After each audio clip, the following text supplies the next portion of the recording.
konfigurasi VTP setelah mendapatkan penjelasan konsep kerja VTP pada video sebelumnya. Nah, di sini terlihat di sebelah kiri ada show VTP status.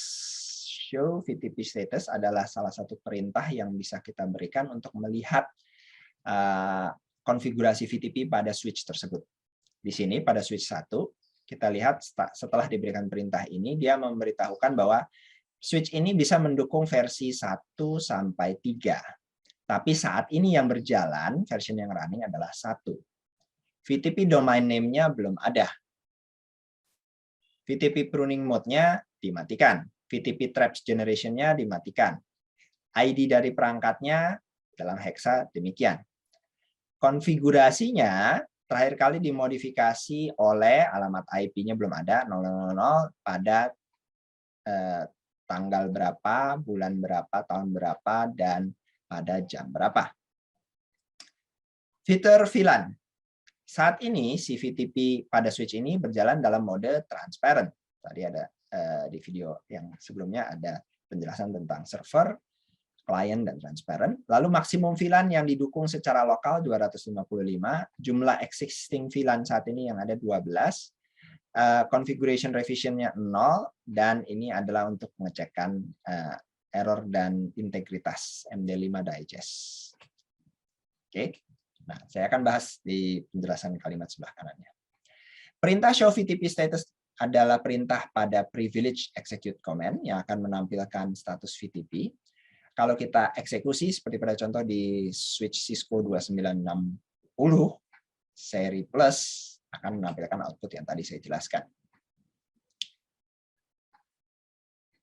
Ini adalah penjelasan lebih detail tentang outputnya, VTP version capable and running, yang tadi sudah saya beritahukan, menampilkan versi VTP yang bisa dijalankan dan yang sedang berjalan. Secara default, version yang diimplementasi adalah version 1. Banyak switch mendukung versi 2, dan switch-switch yang lebih baru mendukung versi 3.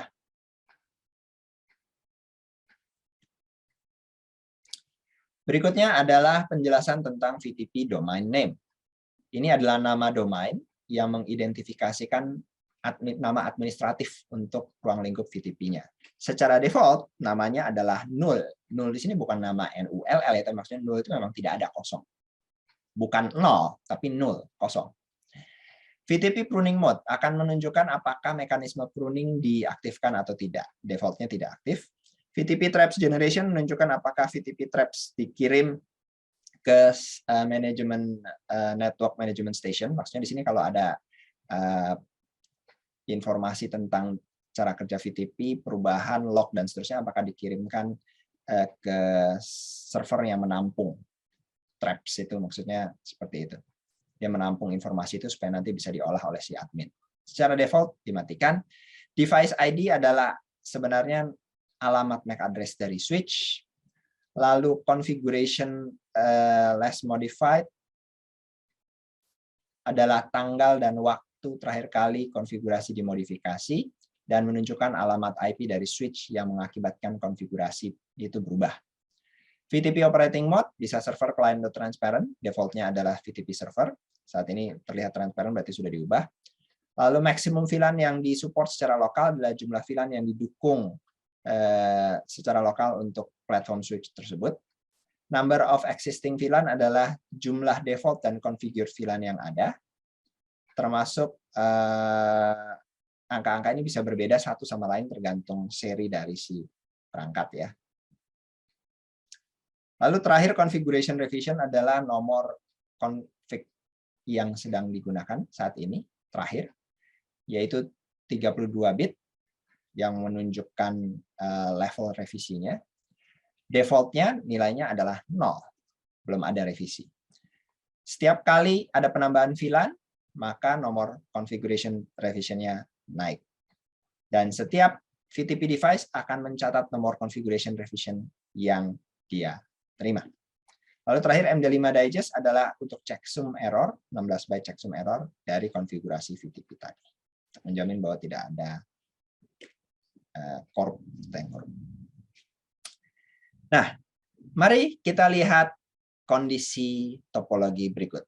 VTP Kevits. Kevits ini kalau kita Indonesia kan kita anggap sajalah karakteristik unik atau karakteristik yang memang terjadi karena cara kerjanya ya. Sebagian dari network administrator menghindari VTP.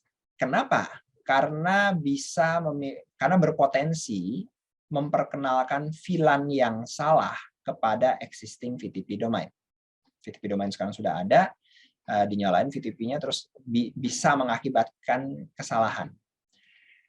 Nomor configuration revision digunakan untuk menentukan apakah switch harus mempertahankan catatan VLAN saat ini atau menggantinya dengan VTP update yang dikirim oleh switch lain yang domainnya sama dengan password yang sama.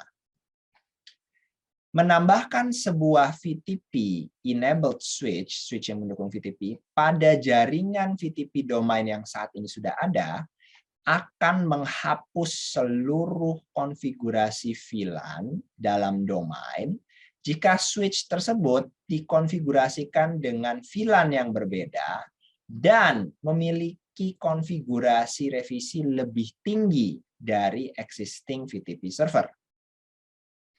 Maksud dari kalimat ini adalah intinya hati-hati saat nambahin switch baru ke dalam VTP domain yang ada. New switch bisa berupa VTP server atau VTP client. Jadi modenya server atau client tetap bisa mengacaukan. Tapi Pak, klien kan harusnya cuma bisa baca, Pak.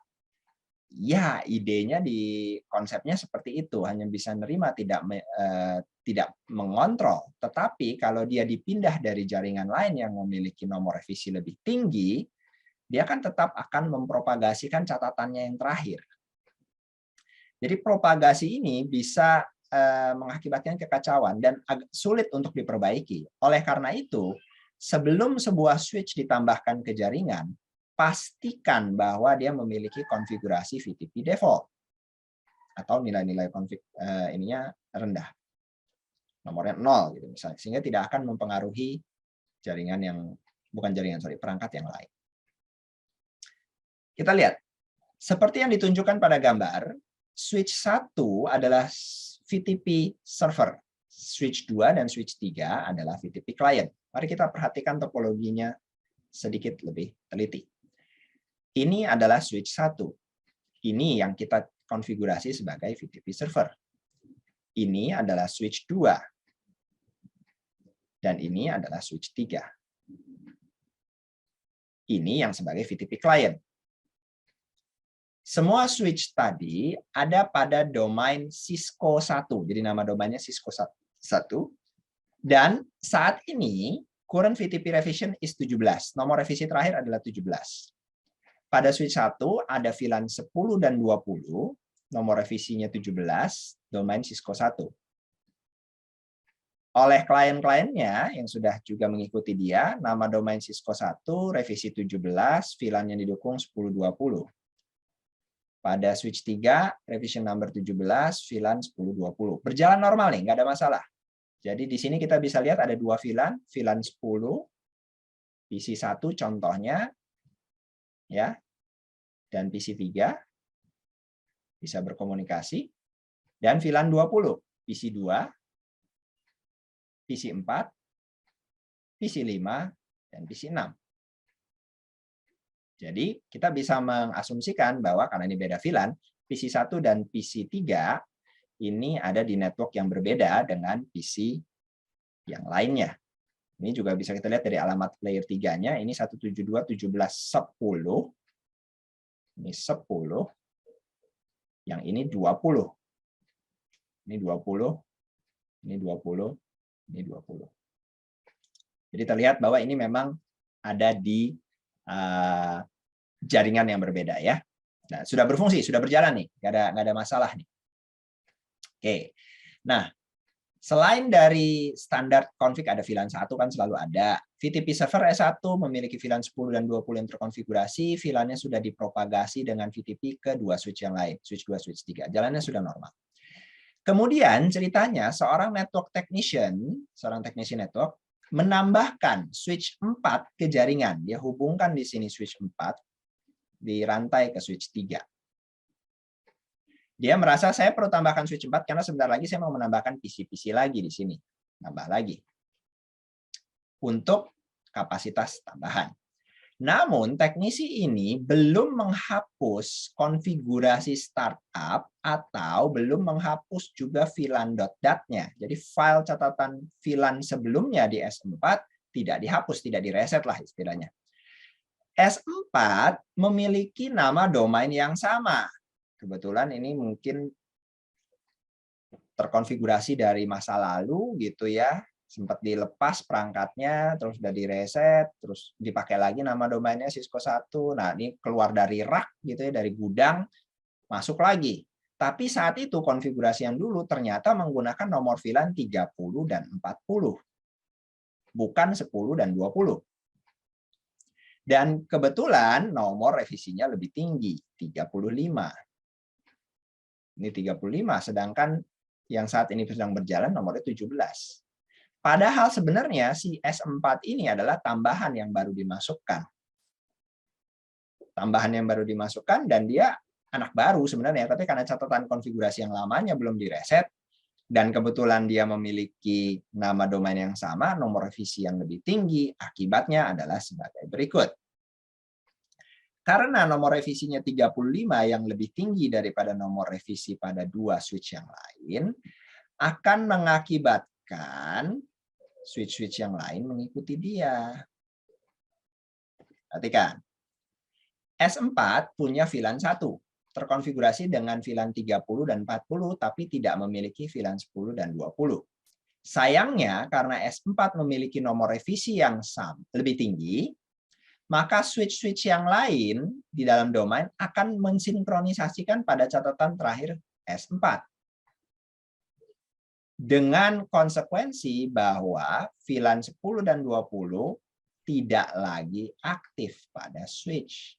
Mengakibatkan klien yang terhubung pada port-port tersebut tidak bisa terkoneksi. Kan kita sudah konfigurasikan nih di mata kuliah yang berbeda terkait dengan konfigurasi dasar VLAN. Di sini misalnya port nomor 1, sini misalnya port nomor 2, port nomor 3. Kan port nomor 1 dan nomor 3 sudah diasosiasikan dengan VLAN 10. Port nomor 2 sudah diasosiasikan dengan VLAN 20. Yang ini juga sama seperti ini. Tapi begitu si switch 4 ini masuk, gitu ya, lalu dia tersinkronisasi ke sini, sini, ke sini, ke bawah, propagasi ke semua. Akibatnya kan si switch 3, switch 1, dan switch 2 akan kehilangan VLAN 10 dan 20.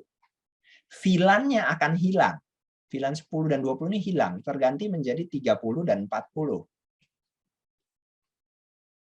Semuanya jadi ikutan 30 dan 40. Dan nomor revisinya semua naik jadi 35. Seperti itu. Tetapi konfigurasi per port, misalnya di switch 2 yang menyatakan bahwa port 1 dan port 3 ada di VLAN 10, itu tidak berubah. Sehingga si port 1 dan 3 terikat pada sebuah VLAN yang tidak ada. VLAN-nya sudah kehapus, keganti, ketimpa. Akibatnya apa? Akibatnya ya PC1 tidak bisa komunikasi. Ya semua perangkat di sini yang menggunakan VLAN 10 dan 20 tidak bisa berkomunikasi. Kenapa? Ya karena VLAN-nya hilang. Tidak ada catatan VLAN-nya. Nah, nomor configuration dari VTP disimpan pada NVRAM atau pada beberapa platform ada di flash-nya dan tidak direset jika kalian mereset switch configuration atau mereload. Untuk mereset konfigurasi VTP, maka ada dua opsi. Pertama, VTP domainnya diganti dengan nama lain, menjadi non-existent VTP domain. Diputar dulu, katakanlah jadi Cisco 2, atau jadi nama domainnya Budi Luhur dulu, gitu ya. Baru diganti lagi jadi nama domain Cisco 1. Saat diganti itu sebenarnya nomor revisinya jadi 0 lagi. Cara yang kedua adalah mengganti mode VTP-nya menjadi transparent. Jadi modenya yang diganti, kemudian dibalikin lagi menjadi mode yang server atau mode yang client. Oke. Perintah untuk reset VTP configuration didiskusikan pada topik berikutnya. Lihat topik berikutnya. Kita di sini ada aktivitas dulu, identify VTP concept dan operation yang bisa dikerjakan dengan memilih jawaban. Cannot create, change, or delete VLAN itu karakteristik dari apa? Ini semua bisa dikerjakan 1 sampai 10. Nah,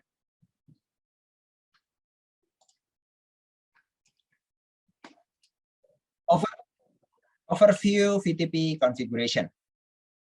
Mari kita lihat pada topologi berikut. Kita punya 3 switch, switch 1, switch 2, switch 3. Switch 1 adalah VTP server, switch 2 dan 3 adalah VTP client. Switch 1 terhubung dengan switch 2 di jalur Fast Ethernet 01 dengan 01-nya. Lalu switch 1 terhubung dengan switch 3 di jalur Fast Ethernet 03 dengan 03-nya. Ini sengaja untuk memudahkan saja sih, lebih ingat. Ini yang 1, ini yang 3 gitu ya. Meskipun nanti sebenarnya ujung yang di sini mau Fast Ethernet nomor berapa, di sini nomor berapa, ya nggak masalah juga selama konfigurasinya benar. Lalu di switch 2 itu memiliki koneksi ke 3 klien, switch 3 juga ke 3 klien. Di sini kita bisa lihat tersebar, PC 1 itu VLAN 10, PC 4 VLAN 10. Jadi di ujung sini dan ujung sini itu mereka sejaringan. PC 2 VLAN 20, PC 5 VLAN 20. PC 3 VLAN 30, PC 6 VLAN 30. Ini sudah menunjukkan pemanfaatan penuh dari VLAN, di mana kita bisa mensegmentasi, memisahkan jaringannya, meskipun mereka memanfaatkan jalur switch yang sama. Nanti broadcast-nya VLAN 10 tidak akan tembus ke 20 dan 30 dan sebaliknya. Nah, langkah-langkah untuk mengkonfigurasi VTP. Pertama, konfigurasi VTP servernya dulu. Kita kemudian pada VTP server akan mengkonfigurasi VTP domain name dan password. Baru kita konfigurasi VTP kliennya. Sesudah konfigurasi VTP klien yang nanti ngikut ke VTP server, baru kita kembali ke VTP servernya, kita konfigurasi VLAN pada VTP server. Jadi menambahkan VLAN-nya bukan di S2 atau S3, tapi hanya di S1. Baru kita verifikasi bahwa VTP klien sudah menerima informasi VLAN tersebut. Gambar yang kita gunakan adalah reference topologi yang akan digunakan dalam pembelajaran ini untuk konfigurasi dan verifikasi VTP implementation. Switch 1 akan menjadi VTP server, switch 2 dan switch 3 akan menjadi klien. Langkah 1, konfigurasi VTP server. Ini terlihat kita ada di switch 1. S1, masuk ke global configuration mode. Ya, sesudah itu kita lihat VTP mode apa yang didukung. Bisa dimatiin sih sebenarnya, tapi 3 yang didukung adalah client, server, atau transparent. VTP mode, spasi tanda tanya. Defaultnya sih adalah server, tapi kita pastikan saja, kita eksplisitkan si S1 adalah server dengan memberikan perintah VTP spasi mode spasi server. Oke, jadi ini kita konfigurasikan si VTP server. Kita lihat show VTP status. Show VTP status dari S1 menunjukkan bahwa dia menggunakan version 1. Perangkatnya mendukung version 1, 2, dan 3. Ya. Tapi belum ada pengubahan. Jadi di sini nomor configuration revision-nya masih 0. Dan tipenya server. Jadi kita menampilkan show VTP status untuk melihat ini udah benar belum dia jadi server atau belum. Tuh. Perhatikan bahwa nomor configuration revision-nya masih 0 karena kita belum menambahkan VLAN. VLAN existing-nya adalah 5, itu default. Ya. Default-nya adalah VLAN 1 itu selalu ada, VLAN 1002 sampai 1005 juga ada. Jadi 1002, 1003, 1004, 1005 dan VLAN 1. Next. Kita lanjutkan dengan konfigurasi VTP domain dan password pada VTP server. Masih di S1. Switch 1 config, ketikkan VTP spasi domain. Kalau di sini pakai tanda tanya, maksudnya nanya informasi apa sih berikutnya, perintah apa lagi yang bisa diberikan. Sebenarnya cuma FTP domain lalu nama domainnya. Sebagai contoh, di sini kita akan membuat nama domainnya CCNA. VTP spasi domain spasi CCNA. Oke, jadi informasinya di sini ditampilkan setelah enter adalah VTP domain name dari 0 menjadi CCNA. Tanggal sekian, tanggal tergantung dari kita sudah memberikan konfigurasi clock belum nanti pada sistemnya ya. Domain name yang digunakan adalah CCNA di sini. Pada gambar satu ini adalah sudah terlihat cara konfigurasinya. Kemudian S1 akan mengirimkan VTP advertisement ke S2 dan S3.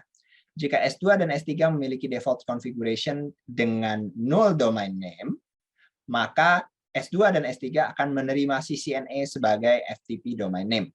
Jadi itu sifatnya otomatis. Selama S2 dan S3 belum punya VTP domain. Tapi kalau S2 dan S3 sudah ada VTP domain yang lain, dia akan menganggap ini bukan bagian domain saya. VTP client harus memiliki nama domain name yang sama dengan VTP server sebelum dia menerima iklan lebih lanjut. Untuk keamanan, sebuah password harus dikonfigurasikan menggunakan VTP password. Jadi, maksudnya nggak sembarangan bisa ngaku dia sebagai domain CCNA tanpa verifikasi password. Jadi di sini di switch satunya dinyatakan VTP password, VTP spasi password, Cisco 12345. Kita bisa tampilkan show VTP password lagi. Tapi ini tidak, selama kita belum menyalakan service password encryption-nya, ini tidak akan dienkripsi ya. Nah, itu untuk menambahkan password dan verifikasinya. Berikutnya, langkah ketiga, konfigurasi VTP client. Kita lihat di sini sekarang di switch 2, S2, VTP mode client. Ini berarti kita men-setting si S2 sebagai mode client. S2 kita bisa eksplisitkan juga sih, kita pakai domain yang sama, dan ini sebenarnya langkah yang bijak. Meskipun tadi dinyatakan kalaupun 0 dia akan ngikutin iklan yang terdekat yang diterima, tapi di sini lebih baik kita eksplisitkan. VTP domain name CCNA, ini yang namanya harus sama, CCNA. Lalu kita namai passwordnya Cisco 12345. Khususnya karena kita menggunakan mekanisme password, maka penamaan domainnya harus eksplisit. Kalau passwordnya salah pun, dia tidak akan bisa ikut serta menjadi klien. Jadi di sini server dan klien harus punya password yang sama. Tujuannya adalah untuk mengurangi kemungkinan bahwa ada penyusup, orang datang bawa switch yang sudah terkonfigurasi dengan VLAN yang berbeda gitu ya, dia colokkan kabel, dia bisa akses fisik yang kemudian mengakibatkan kacaunya keseluruhan jaringan. Kacau masih lebih ringan. Bagaimana kalau dia mau mencuri data, dia mau mengarahkan lalu lintasnya dari saya. Berikutnya, langkah 4, konfigurasi VLAN di VTP server. Kita kembali lagi ke VTP server. Oh sorry, tadi yang di klien itu sebenarnya ini harus dilakukan juga di S3 ya. Ini contohnya hanya S2, tapi di S3 dilakukan yang salah. Konfigurasinya identik. Nah, kemudian di VTP server kita tambahkan VLAN-nya. VLAN 10, nama VLAN-nya apa? VLAN 20, nama VLAN-nya apa? Ya ini selama kita punya 10 VLAN ya tambahkan 10, punya 15 ya tambahkan 15 sesuai dengan kebutuhan. Jadi, tambahkan VLAN-nya hanya pada S1. Kita tampilkan VLAN-nya, show VLAN brief. Ini akan menunjukkan bahwa 3 VLAN yang ditambahkan sudah aktif, tapi belum ada portnya yang terhubung. Sebenarnya switch 1 tadi by topologi memang tidak akan terhubung ke end devices. Dia hanya akan memiliki jalur terang ke switch 2 dan switch 3.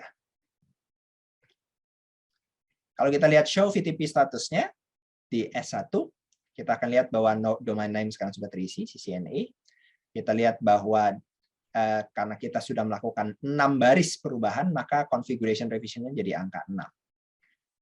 6 baris yang mana, Pak? 6 baris yang di sini. VLAN 1 baris pertama, baris kedua, baris ketiga, baris keempat, baris kelima, baris keenam. Jadi udah 6 baris yang terkait dengan VLAN. Sehingga nomor configuration registernya adalah 6. Yang ini. Oke, next. Sorry. Sekarang di switch 2, kita lihat show VLAN brief. Show VLAN brief menunjukkan bahwa selama trunkingnya sudah terkonfigurasi, kita tidak membahas eksplisit di sini konfigurasi trunkingnya ya. Ini ada di video dan pembelajaran yang sebelumnya.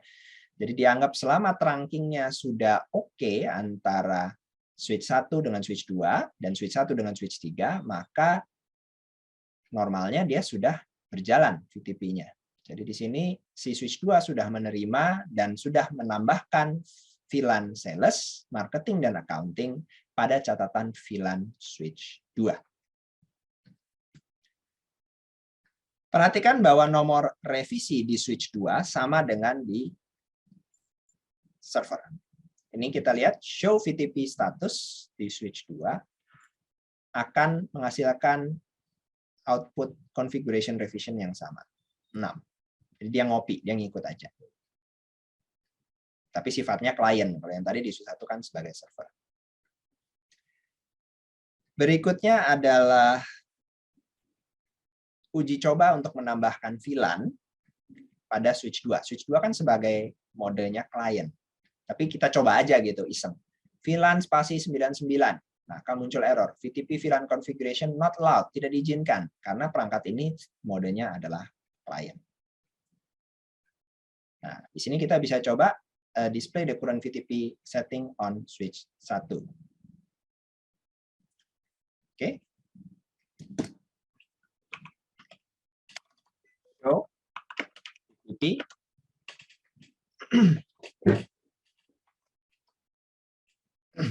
Kalau kalian di mesin yang aslinya, kita berikan tanda tanya.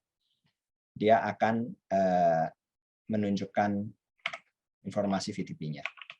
Perintah yang didukungnya.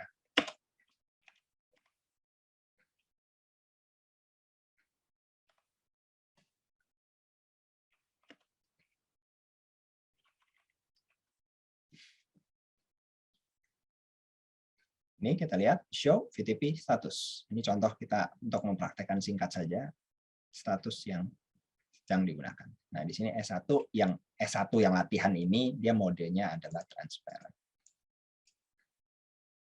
Oke. Nah, belum di-config ceritanya. Terus kita akan masuk configure S1 as the FTP server. Configure terminal. Oh, harus panjang. Configure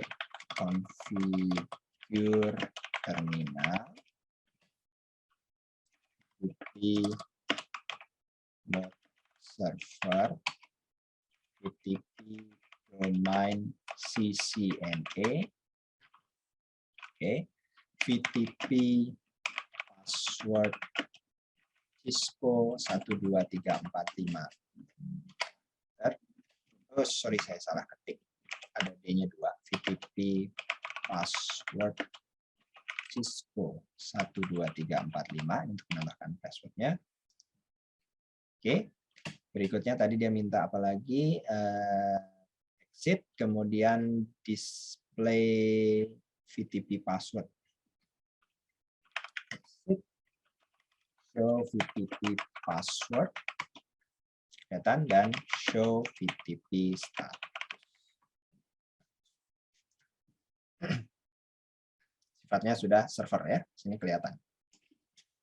Nah, itu contoh untuk mengkonfigurasi di sisi servernya. Di kliennya otomatis selama terangnya sudah aktif dan normal, dia akan mengikuti.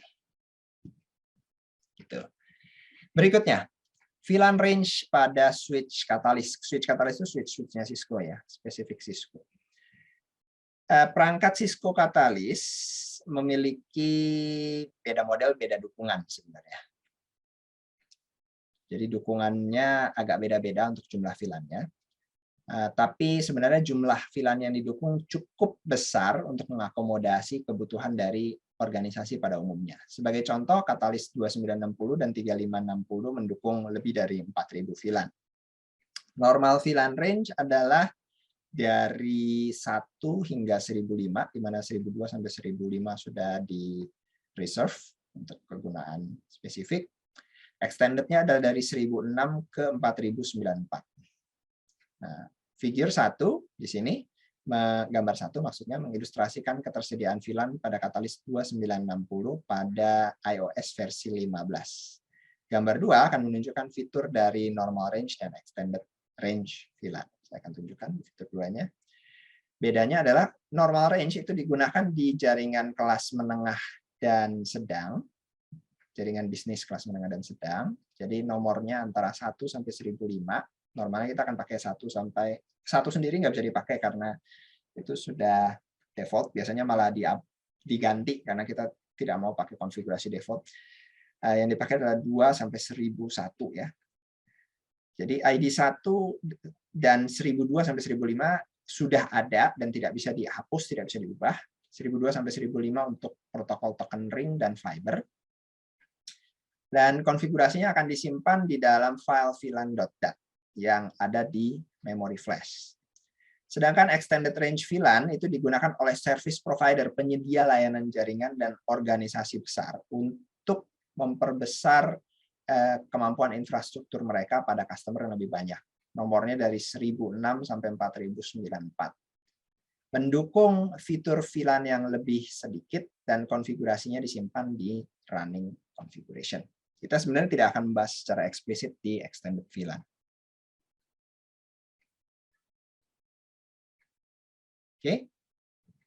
Ini catatan 4096 adalah batas atas dari nomor VLAN yang didukung pada Catalyst switch karena ada 12 bit VLAN ID di standar header IEEE 802.1Q. Itu untuk trunking ya, protokol trunking ini ya. Lalu lintas trunking 8021Q. Oke. Next. Membuat VLAN. Membuat VLAN ini sebenarnya pembelajaran yang sudah dibahas di video yang lain, tapi dianggap mereview saja. Membuat VLAN sangat mudah, masuk ke Global Configuration Mode, lalu ketikkan VLAN spasi nomor ID VLAN. Nomor ID VLAN yang tadi kita ngomong yang normal aja ya, berarti antara 2 sampai 1001. Biasanya sih kita ambil kelipatan-kelipatan 10 supaya mudah saja, 10, 20, 30, 40. Tapi sebenarnya boleh-boleh saja menggunakan nomor VLAN katakanlah 15, 17, 135, sah-sah saja. Lalu diikuti sesudah kita berikan VLAN spasi nomor VLAN-nya, nanti di sini akan berganti config VLAN, kita berikan namanya. Dan namanya ini yang bebas sesuaikan dengan kebutuhan organisasi dan peruntukannya nanti di mana. Jangan lupa bahwa misalnya pada contoh ini kita bisa lihat ya, di switch 1 ini nanti akan ada student PC. Student PC ini maksudnya dia jaringan pelajar, tidak mau digabung sama jaringan yang lain. Maka kita harus buat VLAN-nya dulu di sini. Membuat VLAN di sini, di switch yang akan terhubung dengan si perangkatnya, itu bukan berarti bahwa perangkat itu otomatis akan masuk dalam VLAN tersebut. Kita harus mengasosiasikan nanti di portnya. Jadi di sini configure terminal VLAN 20 nama student. Oke. Ini saya skip biar waktu videonya tidak terlalu panjang. Ini untuk mengkonfigurasikan dan kemudian untuk menampilkan. Jadi VLAN 20 name student dibuat, nanti show VLAN brief akan muncul di sini ada student. Sifatnya aktif, tapi belum ada port yang terasosiasi di situ. Langkah berikutnya adalah kita harus asosiasikan port. Perlu diingat bahwa VTP tidak melakukan pekerjaan mengasosiasikan port. VTP tadi hanya membicarakan bagaimana mempropagasikan nama VLAN. Jadi hanya nomor dan nama VLAN saja dipropagasikan, biar sinkron. Tetapi port mana, pakai VLAN mana, itu tidak dikonfigurasi. Itu memang masih tetap harus manual per switch-nya. Jadi switch 1 di sini masuk global configuration mode, kita nyatakan interface, nama interface-nya apa, lalu kita nyatakan switch port mode access. Mode access itu kan berarti yang akan terhubung ke end device. Switch port access VLAN, nomor VLAN berapa? Pastikan VLAN-nya sudah ada dulu. Oke, kalau nanti untuk komunikasi antar switch, pakainya jalurnya trunk, switch port mode trunk. Jadi pada contoh ini kita bisa lihat switch 1 sekarang sesudah dibuat VLAN student, nomornya 20 ya, VLAN 20 name-nya student, maka kita masuk ke interface-nya, interface Ethernet 018, dinyatakan tipenya akses, dan dihubungkan, diasosiasikan dengan VLAN 20. Nanti di lapangannya secara fisik harus dipastikan bahwa kabel yang ke PC2 ini harus masuk ke Ethernet 18. Ini adalah untuk latihannya. Ini sama langkah-langkahnya untuk menunjukkan bahwa di sini ada interface Ethernet 18, switch port mode access, switch port access VLAN 20. Sekarang kita lihat bedanya di sini. Ethernet 18 sudah masuk di VLAN 20. Dia akan dicabut dari default VLAN 1. Jadi tadinya ada masuk di dalam VLAN 1 yang di sini, Ethernet 18-nya. Sekarang dicabut. Yang kelihatan di sini 17 dan 19, 18-nya hilang. Dan terakhir kita verifikasi. Untuk verifikasi kita bisa gunakan perintah show VLAN. Diikuti dengan perintahnya, ada beberapa pilihan. Yang paling sering dipakai adalah show VLAN brief, show VLAN ID diikuti nomor VLAN ID-nya, show VLAN name diikuti nama VLAN name-nya, atau show VLAN summary untuk menunjukkan summary information-nya. Kita juga harus mengecek nanti di interface-nya yang terasosiasi dengan VLAN mana, show interface spasi ID-nya, atau VLAN-nya. Jadi kita bisa saja perintahkan show interfaces VLAN 20. Nanti dia akan tunjukkan semua interface yang termasuk dalam VLAN 20. Atau show interfaces switch port yang akan menampilkan informasi administratif dan operational status dari switching port, termasuk apakah portnya dalam status blocking atau protection. Itu dibahas di materi yang berbeda. Jadi di sini contohnya di switch 1 show VLAN name student. Jadi tunjukkan semua port yang terasosiasi dengan VLAN yang namanya student. VLAN-nya adalah nomor 20 dan terlihat statusnya aktif, portnya adalah 11 dan 18. Oke. Lalu di sini saya lihat lagi show interface VLAN 20. Show interface VLAN 20 akan menampilkan bahwa VLAN-nya sudah aktif, dan di sini kelihatan nanti statistik dari lalu lintasnya jika ada. Dan ini untuk pelatihan saja. Di antaranya termasuk ada perintah show interface, nama interface-nya, lalu switch port yang akan menampilkan apakah dia sifatnya sedang aktif atau tidak, lalu administratif mode-nya seperti apa, lalu trunking-nya seperti apa, dan seterusnya. Bagaimana konfigurasi extended VLAN? Kalau extended VLAN, bedanya angkanya di lebih tinggi, tapi harus hati-hati. Extended VLAN tidak diizinkan pada mode server dan klien. Harus pada mode transparan. Jadi harus diaktifkan mode transparent. VTP mode transparent. Baru kita bisa buat VLAN. VLAN 2000. Pokoknya yang angkanya lebih besar dari 1005 ya. Nah, seperti ini jadinya. Tambahnya di bawah. VLAN 2000 aktif, tapi belum ada portnya. Kurang lebih seperti itu. Ini saya skip supaya videonya tidak terlalu panjang. Demikian tentang VTP. Terima kasih sudah menonton.